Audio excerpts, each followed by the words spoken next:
Thank you. Okay. I'll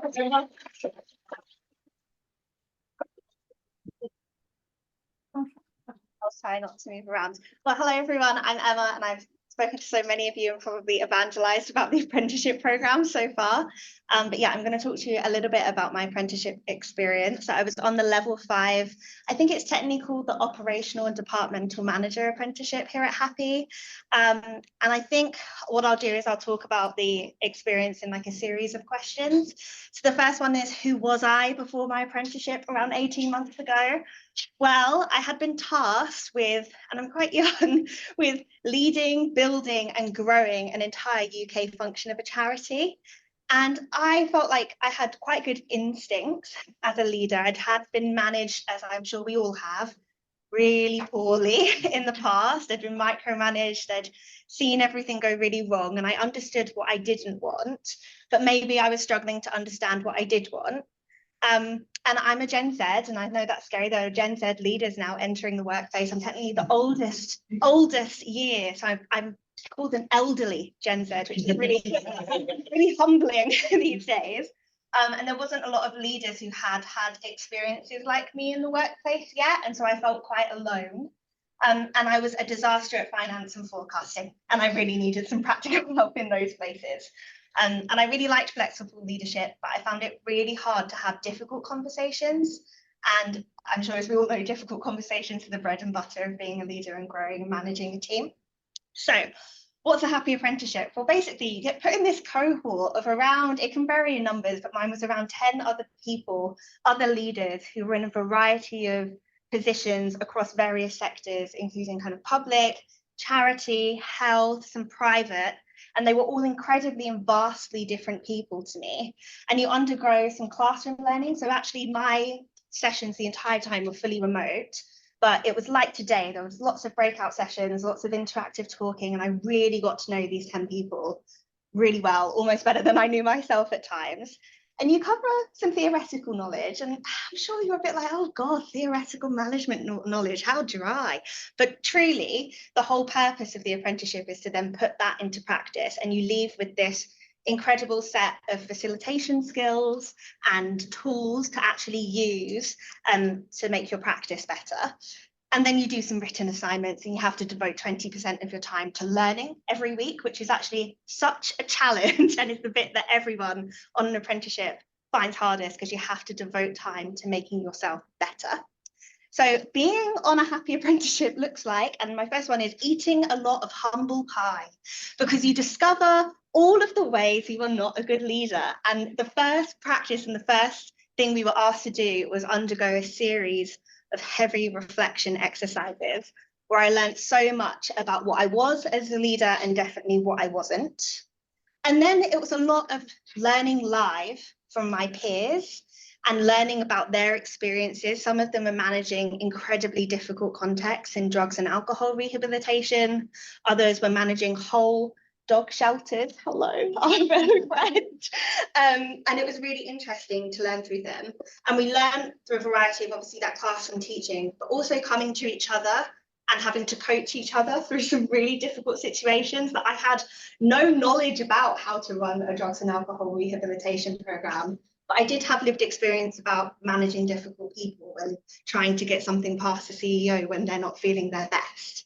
So what did I learn? Well, the first one was how to empower people, but mostly how to empower people who don't want to be empowered, which was something I had really struggled to verbalize before, that there are people who feel really safe in their box, in their bureaucracy box, living their life and doing their rules and not having to innovate and think wider.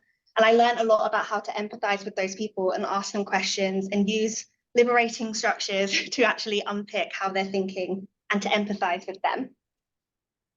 I learned how to make a happy workplace within the confines of my organization. So I would get coaching on the places where I could really flex and innovate and investigate how we could make something better. And I learned, and this was the most humbling learn, is that I am an accidental diminisher. And what that means is that when my team are getting really overwhelmed and the CEO would swoop in and be like, we need you to do X, Y, Z, I would go, oh my God, How dare they ask you to do all of this work? I'll do it, don't worry, I'll do it. Or that person in the other team's been really mean to you, don't worry, I'll have the difficult conversation with them. And actually, I just disempowered my team the whole time. I stopped them from having small doses of pain that would grow them as people and help them feel more comfortable in the workplace. And time again throughout my apprenticeship, I was told I was an accidental diminisher and I needed to become a multiplier. And I think I've learned roughly how, and I'm beginning to implement it, but it's a journey, let me tell you. I learned how to challenge the leaders around me. So when I started, I was in a really radical charity that was super transformative and really aligned with Happy. I'm now in a 27,000 strong NHS trust with a lot of bureaucracy and a lot of difficulties managing current political context. I learned how to challenge the people around me, and I had a language to tell them that the way that they were behaving didn't fall in line with our values and didn't make people feel good. And mostly I learned all about my blind spots, all of the things I won't know about myself and the lived experience that I have that's really different from other people. So what changed? Well, my team got happier with a capital H. I saw a performance skyrocket as I was able to implement some of the project management and the empathy and the leadership and the coaching techniques within my team. My relationship with everyone became radically candid, which I'm not sure if lots of you have heard about radical candor, but it's probably the one theory that's changed my life a lot, about being radically candid with people while still being empathetic. I now have difficult conversations every day, and I also leave 3 things unsaid. So if someone annoys me throughout the day, I challenge myself 3 times throughout the day not to tell them, because maybe they're just having a really bad day, or maybe it was a mistake. And I'm now in Guy's and St Thomas's dismantling a workplace that thrives with hierarchies, that loves tradition, that has a long legacy of structure. And I'm creating a little hotspot, as Nigel said, within my team to try and show what is quite an inflexible organisation, the benefits of being lean and being agile. And as a result, I can stand here and do stuff like this and be seen as a coach and a leader in my organisation. And that's probably one of the biggest gifts that Happy has given me. But the best bit was learning from all of those people.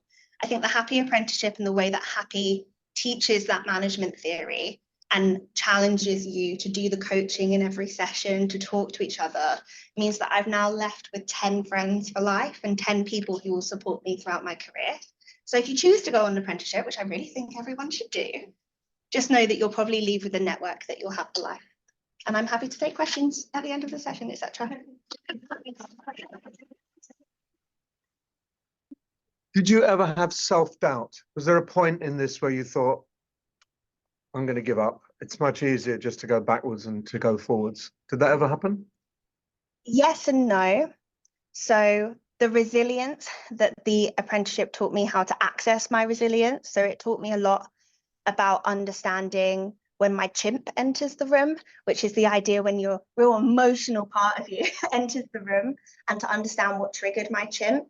Often when I felt like my resilience was lacking and I wanted to go backwards, I needed to recognize that my chimp had entered the room and why had that happened, and talk to someone about why. So yes, and it continues to be, changing workplaces is the most difficult thing I've ever done, particularly in my current context. Knowing my blind spots, having a language with which to talk to other people compassionately about what they might not be getting right, has meant that when my resilience is lacking, I have tools to build it back up. Scaffolding. Yes, scaffolding is exactly what it is. Structure to help me climb the walls. Mike, your question. Hiya, Emma. It was just, I'm doing the level 5 at the moment. I'm about halfway through, and I'm just wondering how you manage the off-the-job learning. Audiobooks would be my big suggestion.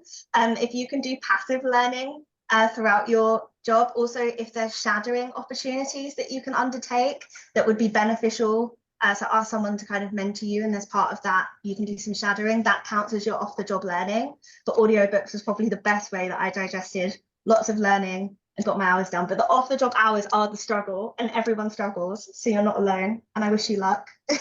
Thank you. Okay, now it's the break. 15-minute break. One more. Oh, one more. Okay. 10 minutes. I want to ask you about the people that want to be empowered. How did you do that? And do you have a key insight for us? So I think it's been hit on parts of the day Yeah. that some people might not feel that they've been loved in the past. And actually, a lot of the people who didn't want to be empowered, it was the result of having a whole organization look upon them as people who were quite underperforming. They developed a lot of apathy, and them doing only the very finite things that they felt comfortable doing was the way that they coped with that. So it was a lot of building people up and really encouraging people, giving people feedback in the way that they wanted. And then it's that small doses of pain element. It was pushing people a little bit every time past what they were comfortable to do, asking them to give the presentation, asking them to go on this training course because I was too busy, etc., to do it. And over time, they got the confidence. It's like a positive feedback cycle, I guess. Cool. Great. Thank you. Okay, Henry. Okay, now it's the break.